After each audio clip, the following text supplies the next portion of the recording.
Earth declares, the Galactic Council has no place in Terran skies. The ships arrived without warning.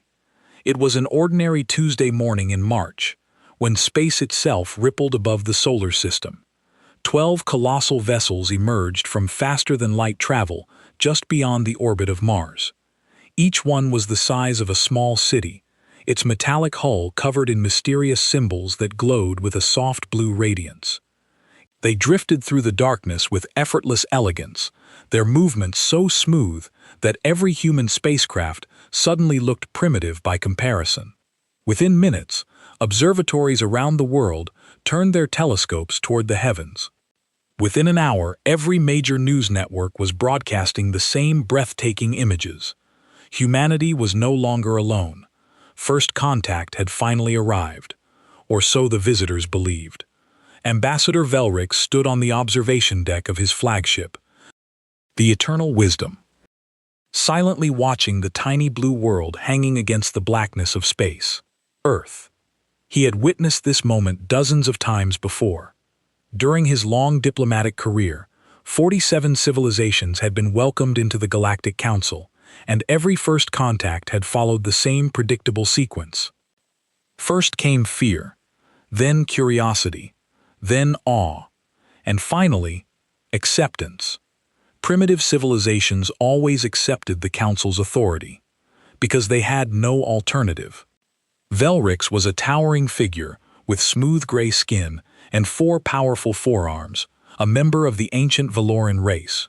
His people had served the Galactic Council for over 10,000 years, helping build the greatest interstellar civilization the universe had ever known. They had brought order to chaos, peace to endless wars, prosperity to fractured worlds. Where the Council arrived, civilizations flourished, and throughout 10 millennia of expansion. The Council had never once been refused.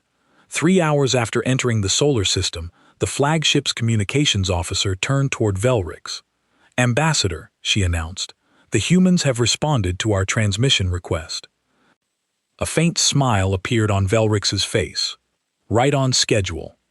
He straightened his ceremonial robes and stepped toward the holographic communication chamber, expecting another frightened civilization eager to meet the stars. He had no idea that Earth was about to give the Galactic Council an answer no species had ever dared to give before. Velrix was pleased. Most species took at least a day to organize themselves enough to respond. Perhaps these humans were slightly more advanced than the initial surveys had suggested. He accepted the transmission, and a human face appeared on his screen. It was a woman, with dark hair and serious eyes. She wore a military uniform covered in medals and ribbons. "I am General Secretary Zhang Wei of the United Earth Government," she said. Her voice was calm and steady. "On behalf of all humanity, I welcome you to our solar system." "We have many questions," Velrix smiled. They always had questions. "Greetings, Secretary Zhang," he replied. "I am Ambassador Velrix of the Galactic Council. We come in peace and friendship. We have been watching your species for some time, and we believe you are ready to take your place among the stars." He saw the small reaction on her face, just a tiny flicker of something. Surprise? No, that was not quite right. It was something else. "You have been watching us," she repeated. It was not a question. Of course, the Council monitors all developing species. It is our duty to guide young civilizations toward their full potential. We have much to offer your people: advanced technology, medical knowledge that will cure all your diseases, access to trade routes spanning thousands of worlds, and most importantly, protection from the dangers of the galaxy. Secretary Zhang nodded slowly. "That is very generous. What do you ask in return?" This was always the delicate part. Velrix had learned over the centuries that the exact words mattered less than how they were delivered. Confidence was the key. These primitive species needed to understand that joining the Council was not really a choice. It was simply the way things were done. "The Council requires certain things from all member species," he explained. "Your military forces will be placed under Council command. This is for your own protection. Of course, Council advisors will be assigned to your governments to help guide your political development. A small tax will be collected to support the great work of the Council. and certain technologies will be restricted until your species has proven itself ready to use them responsibly. He waited for the usual response: shock, protest, desperate negotiation. Eventually, acceptance. Secretary Zhang's expression did not change. "I understand," she said, "and if we refuse..." Velrix blinked all four of his eyes. This question came sometimes, but usually not so directly. Usually, there was more fear behind it. "Refusal is not really an option," he said gently. "Species that refuse council membership find themselves alone in a very dangerous galaxy.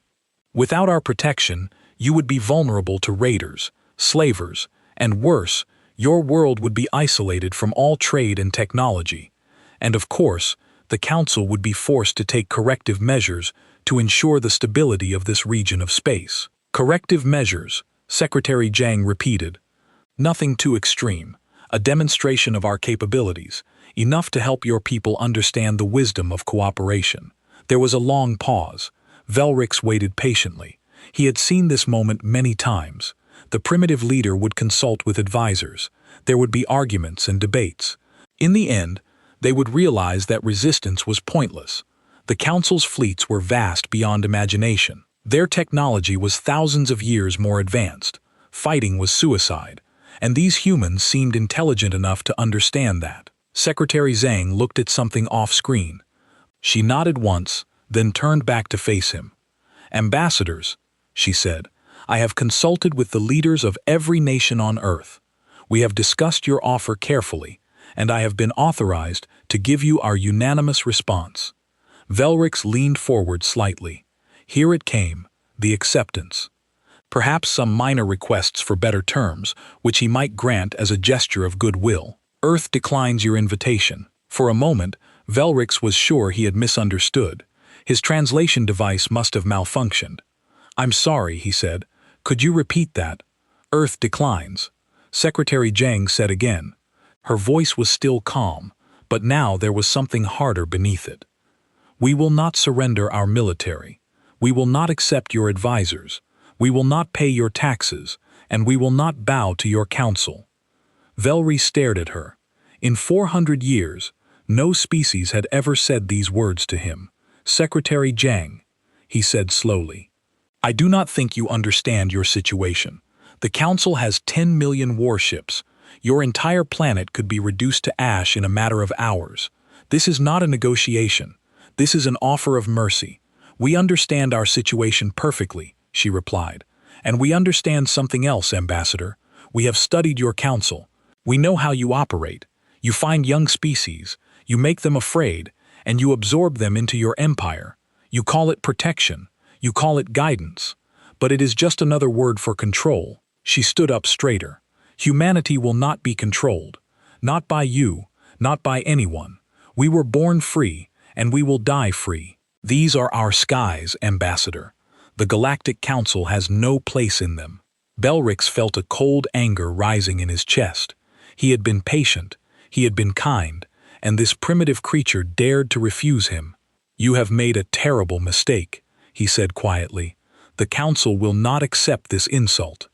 You have one solar cycle to reconsider. After that, we will show you what happens to species that defy us." Secretary Zhang's expression did not waver. "We will be waiting," she said. The transmission ended.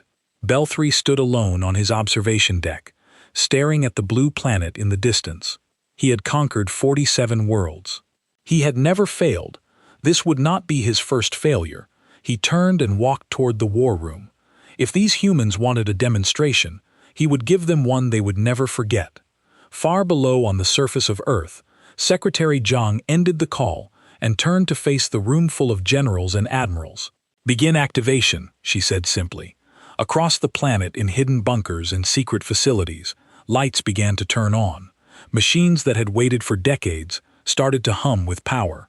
Men and women who had trained their entire lives for this moment reported to their stations.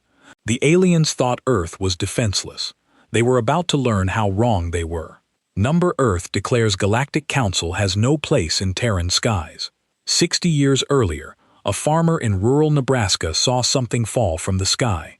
His name was Robert Chen, and he had been working his field since before sunrise. The object came down like a meteor, burning bright against the morning sun, but it did not explode when it hit the ground. Instead, it skidded across 3 of his wheat fields and came to rest against an old oak tree. Smoking but mostly intact, Robert approached carefully, his shotgun in his hands. What he found changed the course of human history. The craft was small, about the size of a school bus. Its hull was made of some metal he had never seen before, dark gray and perfectly smooth. There were symbols on the side, glowing faintly with dying light, and inside, through a crack in the hull, he could see something that was clearly not human. The creature was dead. Whatever had happened to bring the craft down had killed it, but the technology remained. Within hours, men in black suits arrived at Robert's farm. They paid him well for his silence and took everything away: the craft, the body, even the soil that had been touched by alien fuel. Robert Chen never spoke of that day to anyone. He died peacefully in his sleep 30 years later, never knowing what he had started. The scientists who studied the crashed vessel spent years trying to understand it. The technology was thousands of years ahead of anything on Earth. The propulsion system alone would have taken humanity centuries to develop on their own. But they were patient, they were careful, and they were very, very good at their jobs. By 1995, they understood the basic principles of faster-than-light travel. By 2005, they had built their first working prototype. By 2015, they had constructed a small fleet of ships hidden in bases beneath the surface of the moon. The governments of Earth kept this secret with an iron grip. The public saw nothing. The media reported nothing. Even most military leaders did not know the truth. Only a small group of people passed down through generations understood what was really happening. They called themselves the Watchers. Their job was simple: prepare Earth for the day the aliens came back, because they knew with absolute certainty that the aliens would come. The crashed vessel had contained records, star maps, history files, information about the Galactic Council and how it operated. The Watchers learned everything they could. They studied Council tactics. They analyzed Council weaknesses. They trained soldiers in secret facilities around the world. And they waited. Now 60 years later, Admiral Chen Lin stood in the command center of Luna Base Alpha, watching the alien fleet on her screens. She was the great-granddaughter of Robert Chen, though she had only learned this after being recruited into the program. Her family had served the Watchers for 3 generations. She was ready for this moment. She had been ready her entire life. "Status report," she said calmly.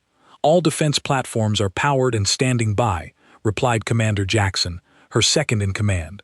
"The lunar fleet is at full readiness. Asteroid bases report green across the board." Admiral Chen nodded.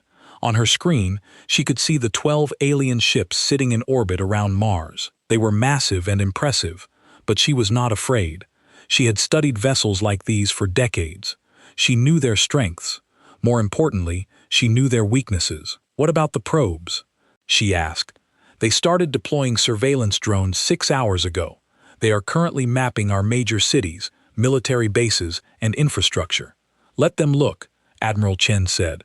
"They will only see what we want them to see." This was perhaps the greatest achievement of the Watchers. For 60 years, they had maintained the illusion that Earth was a primitive world. The secret bases were hidden deep underground or on the far side of the moon. The advanced weapons were disguised as ordinary technology. The fleet was scattered across asteroid bases that looked like nothing more than mining operations. The aliens had been watching Earth for decades. They had seen wars and poverty and chaos. They had seen wars and poverty and chaos. They had seen wars and poverty and chaos. They had seen wars and poverty and chaos. They had seen wars and poverty and chaos. They had seen wars and poverty and chaos. They had concluded that humanity was weak, disorganized, and ripe for conquest. In orbit around Earth, small drones moved through the atmosphere, scanning and recording everything they saw. Their reports were sent back to Ambassador Velrix, who read them with growing confidence. "Their military technology is primitive," his science officer reported. "Chemical rockets for space travel. Nuclear weapons but limited delivery systems. Their global defense network has significant gaps. Conquest would be simple." Velry smiled. He had been worried for nothing. These humans had simply been too stupid to know their place. A small show of force would remind them of reality. "Prepare the corrective fleet," he ordered. 50 warships should be more than enough. We will destroy a few of their cities and sink a few of their primitive naval vessels. After that, they will understand." His officers bowed and went to carry out his commands. Velrix returned to studying the reports from Earth. Something about this species still bothered him, though he could not say exactly what. He pulled up their history files. Humans had been killing each other since they first learned to make weapons. They had fought thousands of wars over land, religion, resources, and ideas. They had invented increasingly terrible ways to destroy each other. Nuclear weapons, chemical weapons, biological weapons. They seemed almost obsessed with death, and yet they had survived. Every other species the Council had encountered had eventually stopped fighting among themselves. They had reached a point of peace and stability before developing advanced technology. But humans had taken a different path. They had built rockets while still pointing nuclear missiles at each other. They had reached their moon while still fighting wars on their planet. It was strange, it was inefficient, and it made Velrix uncomfortable in ways he could not explain. He pushed the feeling aside. It did not matter. The Council had conquered species far more advanced than humanity. These primitive creatures would be no different. Back on Earth, Secretary Zhang was meeting with the leaders of the world's major nations. The room was tense but focused. Everyone here had been preparing for this moment for years. "The alien fleet will arrive within 72 hours, she announced. "They are bringing 50 warships. They expect us to surrender after they destroy a few targets. And if we do not surrender, ask the President of the European Federation, then they will escalate. Their standard procedure is to increase the destruction until the target species submits. They have never encountered a species that refused to break." "Perhaps we should reconsider," said the Prime Minister of India nervously. "Their technology is so far beyond ours. What chance do we really have?" Admiral Chen stepped forward. "With respect, Prime Minister, their technology is far beyond what they know we have. Our actual capabilities are quite different." She activated a holographic display. It showed a map of the solar system with hundreds of green dots scattered across it. "We have 347 warships hidden in bases throughout the solar system. Our weapons are based on reverse-engineered alien technology, upgraded with human innovations. Our soldiers have been training for alien combat scenarios for decades, and we have defense platforms around Earth that can engage targets in high orbit." The room was silent as the leaders absorbed this information. "We can win this fight," Admiral Chen continued, "but only if we are united, only if we are willing to show the galaxy what humanity is capable of." Secretary Zhang looked around the room at the faces of Earth's leaders. Some were afraid, some were excited. All of them understood the weight of this moment. "The Council expects us to be afraid," she said. "They expect us to bow. They expect us to become another conquered species in their empire. But they do not know us. They do not understand what we are." She stood tall, her voice firm with conviction. "We are humanity. We have survived ice ages and plagues and wars that killed millions. We have climbed out of darkness again and again. We do not surrender, we do not submit, and we do not bow, one by one." The leaders nodded their agreement. "Then it is decided." Secretary Zhang said, "We fight far above the Earth." Ambassador Velrix gave the order for the corrective fleet to begin its journey. 50 warships started moving toward the blue planet. They had no idea what was waiting for them. Number Earth declares, "Galactic Council has no place in Terran skies." The corrective fleet dropped out of faster-than-light travel in high Earth orbit, and Commander Crix felt nothing but boredom. He had done this dozens of times before. A primitive species refuses the Council's generous offer. The fleet arrives to demonstrate overwhelming power. A few cities burn. The primitives surrender. Everyone goes home. It was routine work, hardly worth the attention of a fleet commander with his experience. Crix was a reptilian being with scales the color of dried blood. His species, the Draxians, were known throughout the galaxy as warriors without mercy. The Council used them for exactly these kinds of missions. When fear was needed, the Draxians delivered. He looked at his tactical display. The blue planet floated peacefully below. its surface dotted with lights from the primitive cities. His sensors showed no significant military activity, no weapons pointed at his fleet, nothing but silence. "This will be quick," he said to his officers. "Target the largest city on the main continent. One blast should be enough to make our point." "Commander," said his sensor officer suddenly, "I am detecting an incoming transmission on all frequencies." Crix waved his claw impatiently. "Let them beg. Put it on the main screen." The face that appeared was human, a female with gray hair and cold eyes. She wore a military uniform that Crix did not recognize. "Galactic Council vessels," the human said. "This is Admiral Chenny Lin of the United Terran Defense Force. You are in violation of Terran sovereign space. You have 30 seconds to withdraw." Crix burst out laughing. His officers joined him. The sound filled the command deck of his flagship. "Did you hear that?" he said between laughs. "They want us to withdraw. These creatures with their chemical rockets and their primitive weapons want us to run away." He leaned toward the screen, showing his teeth and what his species considered a smile. "Little human," he said, "I have destroyed civilizations older than your entire species. I have burned worlds that could crush your planet like an insect.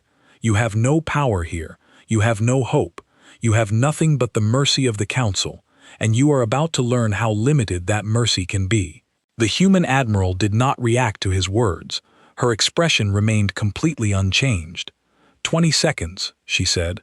Crick stopped laughing. Something about her calm bothered him. Where was the fear? Where was the desperation? Every other species he had faced had shown something by now. Panic, anger, resignation. But this human showed nothing at all. "Your sensors are malfunctioning," his officer reported suddenly. "I am getting strange readings from the planetary moon." "What kind of readings?" "I am not sure. It looks like massive energy signatures, but that makes no sense. Our surveys showed the moon was uninhabited." Crix felt the first tiny spark of worry in his chest. He pushed it down. This was impossible. The surveys had been clear. Earth had no advanced technology, no hidden weapons, no secret fleets. 10 seconds, the human said. "Commander," another officer spoke up, his voice rising with concern. "I am detecting multiple contacts emerging from the lunar surface. Hundreds of them. They are warships." Crick spun to look at the tactical display. His blood went cold. The moon was opening. Massive doors that had been hidden beneath the surface for decades were sliding apart. And from inside came ships, human ships, hundreds of them pouring out of hidden hangars like insects from a disturbed nest. They were smaller than council vessels, but their design was strange, unfamiliar, and they were moving faster than anything that size should be able to move. "That is impossible," Crix whispered. 0 seconds, the human admiral said. "You were warned." The space around Earth erupted into chaos. Orbital defense platforms that had been hidden in plain sight suddenly revealed themselves, their weapons powering up with a sound that could be heard across every frequency. The human fleet spread out in attack formation, moving with a coordination that spoke of years of training. Crix did the only thing he could do. He ordered his fleet to fight. The battle that followed would be studied for centuries in militaries across the galaxy. The Council fleet had superior numbers in terms of raw firepower. Their ships were larger, their weapons more powerful, their shields more advanced by every measure. They should have won. They did not win. The human ships fought like nothing the Council had ever seen. They did not form neat lines like proper warships. They did not follow predictable patterns. They swarmed and scattered and regrouped, attacking from angles that made no tactical sense until suddenly they made perfect sense. Commander Crix watched in horror as his fleet fell apart. A group of human ships would dive toward one of his vessels, drawing its fire. Then another group would appear from a completely different direction, hitting the blind spots. The Council ships tried to respond, but they were trained for a different kind of war. They expected enemies who fought by the rules. Humans, it seemed, had never learned the rules. "All ships, focus fire on the lead human vessel," Crix ordered desperately. But the humans had no lead vessel. They had no obvious command structure. Every ship seemed to be operating independently, yet somehow they moved as one. It was like fighting a single creature with 300 bodies. The Council flagship took a direct hit to its engine section. Alarms screamed through the ship. Crix grabbed his command chair as the deck shook beneath him. "Shields are failing," his officer shouted. "We cannot take much more of this." On the tactical display, Crix could see the remains of his fleet. 20 ships destroyed, 15 more badly damaged, and the human fleet had lost only a handful of vessels. This was not possible. This could not be happening. Another hit rocked the flagship. Systems began shutting down. The lights flickered and went dark, replaced by emergency red lighting. "Commander," his communications officer said, his voice shaking. "We are being hailed by the human admiral." Crix looked at the screen. The human woman appeared again, her expression still perfectly calm. "Commander Crix," she said, "your fleet is destroyed. Your flagship is disabled. You have two choices. Surrender, and you will be treated as prisoners of war. Continue fighting, and you will be destroyed. There will be no second warning." Crix stared at her for a long moment. Pride demanded that he fight to the death. Honor demanded that he never surrender to primitives. But something in those cold human eyes made him hesitate. He had looked into the eyes of warriors from a 100 species. He knew what courage looked like. He knew what madness looked like. But he had never seen anything quite like what he saw in this human. It was not just determination, it was something deeper. Something that said she had been waiting for this moment her entire life. Something that said she would burn her own planet to ashes before she let anyone take it from her. "We surrender," Crix said quietly. The human admiral nodded once. "A wise choice," she said. "Your ships will be boarded and your crews detained. Anyone who resists will be killed. Anyone who cooperates will be treated well." She paused. "And Commander, one of your ships will be allowed to leave. We wanted to carry a message back to your council." "What message?" The admiral leaned forward slightly. "Earth is not afraid. Earth will not bow. And if the council sends another fleet, we will destroy it just like we destroyed this one. Tell your masters that the Galactic Council has no place in Terran skies." The transmission ended. Crix sat in silence as his surviving ships powered down their weapons and began to surrender. Around him, his officers moved in shock, trying to process what had just happened. They had been beaten, not just beaten, humiliated, by a species that was supposed to be primitive, by creatures that were supposed to be afraid as promised. One ship was allowed to leave. It jumped to faster-than-light travel, carrying its crew and its records back to council space.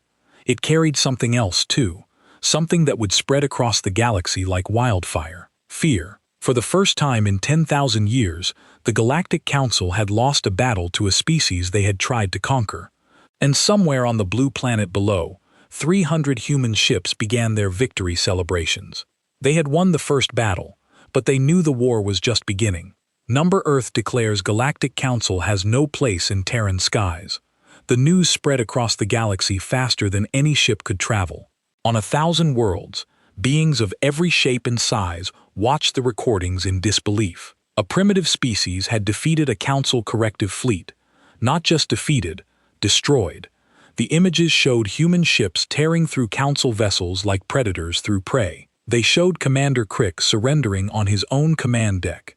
They showed the blue planet floating peacefully in space, untouched and defiant. The Galactic Council headquarters was in chaos.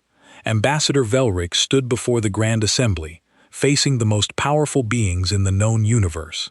His forearms hung limply at his sides. His gray skin had turned pale with stress.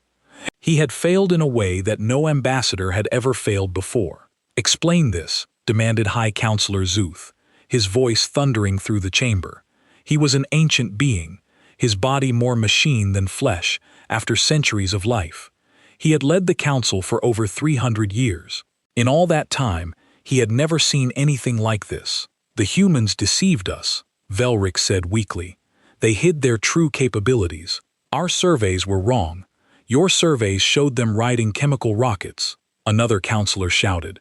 "Now we learn they have a fleet that rivals our own. How is this possible?" Velric had no answer. He had asked himself the same question 1,000 times since the battle.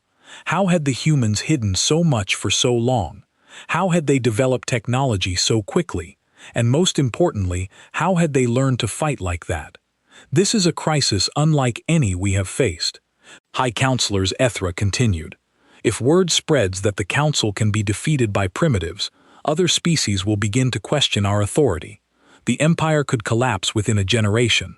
Then we must respond with overwhelming force, suggested war leader Draxus, commander of all Council military forces. Assemble the Grand Armada, 1,000 ships. We will wipe this human species from existence and make an example that will never be forgotten. Several counselors nodded in agreement. The display of weakness could not stand. The Council's power depended on fear, and fear required examples, but not everyone agreed. That may not be wise, said a quiet voice from the back of the chamber. All eyes turned to see who had spoken. It was Ambassador Velrix, though he looked different now. The fear and shame had been replaced by something else. He had been studying the humans for weeks, reading their history, watching their broadcasts, trying to understand how he had failed so completely, and he had learned something that terrified him. Speak, commanded the High Counselor. Beltrix stepped forward slowly. I have studied these humans extensively since my failure, he began. I have read their history. I have analyzed their wars. I have watched how they treat each other and how they treat outsiders, and I believe I finally understand what we are dealing with. He paused, gathering his thoughts. Every species we have conquered shared certain traits. They were peaceful by nature. They had stopped fighting among themselves before they developed advanced technology. They valued stability and order. They surrendered because they saw no point in fighting. He looked around the chamber. Humans are different.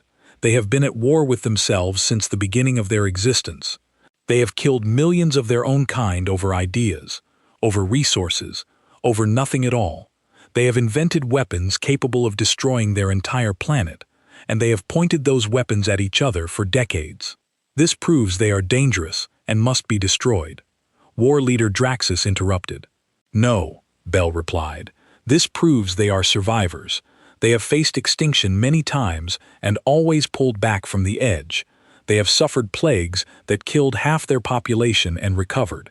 They have survived ice ages, famines, wars, and disasters that would have destroyed any other species. And each time they came back stronger. He took a deep breath. They are not like us. They do not value peace the way we do. They do not fear death the way we do. And they have spent their entire existence preparing for one thing, fighting enemies that are stronger than them. The chamber was silent. You are saying we cannot defeat them? The High Counselor asked. I am saying that defeating them may cost us more than we can afford to pay. These humans will not surrender. They will fight until the last ship is destroyed. The last soldier is dead. The last child has fallen. They will burn their own planet before they let us take it.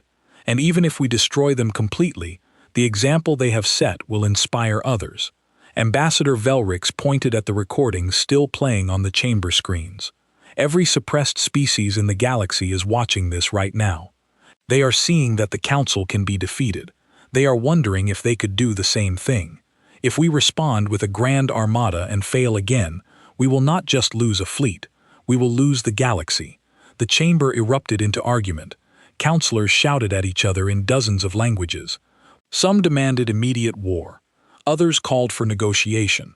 A few quietly wondered if the Council's time of dominance was coming to an end, while the Council argued something else was happening across the galaxy on the mining world of Kushta, where workers had slaved under Council quotas for generations. The foreman quietly disabled the surveillance systems. In the prison colonies of the Outer Rim, guards looked the other way as messages were passed between cells. On 100 worlds, where species had bowed to the Council for centuries, beings began to whisper, "Had you heard about Earth? Had you seen what they did? Could we do the same?" Secret communications reached the solar system. They came in codes that had been developed long ago, passed down through generations of resistance. They spoke of hope and possibility. They asked questions that had not been asked in thousands of years. Admiral Chenny Lin read each message carefully. She was not surprised. The Watchers had always known this moment would come. They had prepared for it. How many? Secretary Zhang asked. 12 species so far, Admiral Chen replied. The Krusha miners, the Valorian scientists, the prison colonies of sectors 7 through 12. Several others who wish to remain anonymous for now. What do they want? To stand with us? To fight with us? To be free? Secretary Jiang looked out the window at the stars. For so long, humanity had looked at those lights and wondered if they were alone. Now they knew the truth. The galaxy was full of life, and much of that life was suffering under the boot of the Council. We started this fight for ourselves, she said slowly, for our freedom, for our skies. But it has become something larger, hasn't it? Admiral Chen nodded. The Council will not let us exist as an example. They will come with everything they have, 1,000 ships, maybe more. And if we lose, then we die free. But if we win, Admiral Chen paused. If we win, we change the galaxy forever. Secretary Zhang was silent for a long moment. The weight of the decision pressed down on her. Humanity had not asked for this. They had not asked to be the spark that lit a galactic revolution. But history rarely asks permission. Contact our new friends, she said finally. Tell them that Earth welcomes all who fight for freedom. Tell them to send whatever ships they can, and tell them that when the Council comes, we will face them together. Admiral Chen saluted and left to send the messages. Far across the galaxy, in the Grand Chamber of the Council, War Leader Draxus won the argument. The High Counselor gave the order to assemble the Grand Armada. 1,000 warships from every corner of Council space would gather and jump to the solar system. They would show the humans and all who watched what happened to species that defied the Council. They would restore order to the galaxy. They had no idea that when they arrived, they would find more than just human ships waiting for them. The revolution had begun. Number Earth declares Galactic Council has no place in Terran skies. The Grand Armada arrived at the edge of the solar system like a metal storm. 1,000 warships dropped out of faster-than-light travel in perfect formation. Each vessel was a monument to Council power. The largest were 10 kilometers long, bristling with weapons that could crack planets. The smallest were still twice the size of anything humanity had built. Together, they represented the greatest military force the galaxy had ever assembled. War Leader Draxus stood on the command deck of his flagship, the Eternal Judgment, and felt the satisfaction of overwhelming power. This was how wars were supposed to be won, not through clever tricks or hidden fleets, but through pure, undeniable strength. Begin the advance, he ordered. Standard conquest formation. We will crush these humans and be home within a week. The Armada began moving toward Earth. Draxus watched his sensors with growing anticipation. He had studied the recordings from the first battle. He knew the humans were clever and unpredictable, but cleverness meant nothing against this kind of power. Even if every human ship fought perfectly, they could not possibly defeat 1,000 Council warships. War Leader, his sensor officer said suddenly, I am detecting contacts ahead. The human fleet is moving to intercept. How many ships? 350 approximately. The same fleet that defeated the corrective force. Draxus laughed. They are brave, at least foolishly brave. They must know they cannot win. War Leader, there is something else. The sensor officer's voice had changed. There was uncertainty in it now. Confusion. What? I am detecting additional contacts. Many additional contacts. They are not human. Draxus felt his satisfaction turn to cold surprise. He looked at his tactical display and felt his heart stop beating. The human fleet was not alone. Ships of a dozen different designs were forming up alongside the human vessels. Krusha mining ships hastily fitted with weapons. Valoran science vessels, their hulls modified for combat. Prison transport ships from the Outer Rim stolen by their former prisoners. Even a few Council warships, their crews having turned against their masters. 12 species had sent what ships they could. None of them were true military vessels. Most were barely armed, but together with the human fleet, they numbered over 500, and they were still coming. More ships dropped out of faster-than-light travel every few minutes. Word had spread across the galaxy. Species that had been afraid to resist alone were finding courage in numbers. This is impossible, Draxus whispered. A transmission came through on all frequencies. The face of Admiral Chen Lin appeared on every screen in both fleets. War Leader Draxus, she said, her voice calm as always. Welcome to the solar system. As you can see, you are not just fighting humanity today. You are fighting every species that has suffered under Council rule. Every species that has been conquered, suppressed, enslaved, or ignored. Every species that has dreamed of freedom but never dared to reach for it. She paused. You brought 1,000 ships to crush one world. You believed that fear would keep everyone else silent. But you were wrong. Fear only works when people have something to lose. And thanks to your council, these beings have nothing left to lose. Draxus stared at the screen. He had expected a primitive species fighting desperately for survival. Instead, he faced the beginning of a revolution. You cannot win, he said. Though his voice lacked its earlier confidence, even with your allies, you are outnumbered 2-1. And your allies are not warriors. They are miners and scientists and prisoners. They will break at the first exchange. Admiral Chen smiled slightly. It was not a warm smile. You still do not understand. She said, we do not need to destroy your fleet, war leader. We only need to make this victory cost more than your council can afford.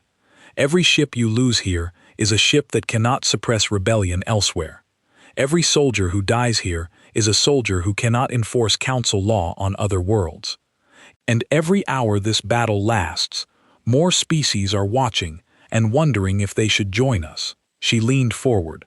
How many fronts can your council fight on? War leader, how many rebellions can you suppress while your best ships burn in Terran skies? How long before your empire starts to crumble? Draxus looked at his tactical display again. The Allied fleet was spreading out, taking up defensive positions around Earth. They were not attacking, they were waiting for him to make the first move. He understood what she was doing. If he attacked, the battle would be bloody. Even if he won, he would lose hundreds of ships, and the recordings would spread across the galaxy, showing that the Council could be hurt. More species would rise up, more rebellions would ignite. The Empire would face fire on every border, but if he retreated, the message would be even worse. The Council would be seen as weak, as afraid the rebellions would start anyway. Emboldened by the image of 1,000 warships turning away from a ragtag fleet of rebels, there was no good choice. War leader, his communications officer, spoke up. We are receiving transmissions from several of our ships. The crews are requesting permission to defect. Draxus closed his eyes. Even his own people were wavering. Which ships? 17 so far. Crews from suppressed species. They say they would rather die free than live under Council rule. The war leader stood in silence for a long moment. He had spent his entire life serving the Council. He had believed in its mission, order, stability, progress. But looking at the fleet before him, he realized something he had never considered before. The Council did not bring order. It brought control, and control only lasted as long as the controlled had no other choice. A new transmission came through, but this one was not from Admiral Chen. It was from the Grand Chamber of the Council, directly from High Counselor Thrak himself. War Leader Draxus. The ancient being spoke. You are authorized to offer terms. Draxus felt a wave of shock. Terms. High Counselor. I can still win this battle. We outnumber them. At what cost? Zthrek replied. His voice was heavy with something Draxus had never heard before. Defeat. We have received reports from 17 sectors. Rebellions are already beginning. Mining operations have stopped. Garrison forces are being overwhelmed. The Empire is cracking. War leader, we cannot afford a Pyrrhic victory here. While everything else burns, Draxus looked at the Allied fleet one more time. The human ships sat at the center, surrounded by vessels from a dozen species. They had come from across the galaxy to stand together, to fight together, to be free together. What terms do you offer? He asked. 2 hours later, it was over. The Council agreed to recognize Earth as an independent sovereign world, not subject to Council law or authority. They agreed to release all species that wished to leave the Empire. They agreed to end the practice of forced integration. In return, Earth agreed not to actively support further rebellions. The Allied fleet would disperse. The immediate crisis would end. It was not everything the rebels had hoped for. The Council still existed. Its empire still controlled vast stretches of the galaxy. But a crack had appeared in the foundation, and cracks have a way of spreading. Admiral Chen Lin stood on the observation deck of Luna Base Alpha as the Council Armada began its retreat. Around her, officers and crew celebrated. They had won. Not just a battle, but something more. Something that would change the course of history. Secretary Jiang joined her at the window. "You know this is not really over." The secretary said the council will recover. They will adapt. Eventually they may come back. "I know," Admiral Chen replied. "But we have something we did not have before. Allies, friends across the galaxy who have tasted freedom and will not forget it. The next time the council threatens anyone, they will not be alone." She looked out at the stars. "My great-grandfather found a crashed ship in a wheat field 60 years ago. He could not have imagined what it would lead to. Now, because of what we did here today, there are children being born on worlds across the galaxy who will grow up free, who will never know what it was like to live under the Council's boot." Secretary Jiang nodded slowly. "Earth declared that the Council has no place in Terran skies," she said. "But perhaps the message was bigger than that." Admiral Chen smiled. "Perhaps the message was that freedom has a place everywhere, and that tyrants, no matter how powerful, can always be defeated far below." On the surface of Earth, people looked up at the night sky. For the first time in history, they knew they were not alone. And they knew something else, too.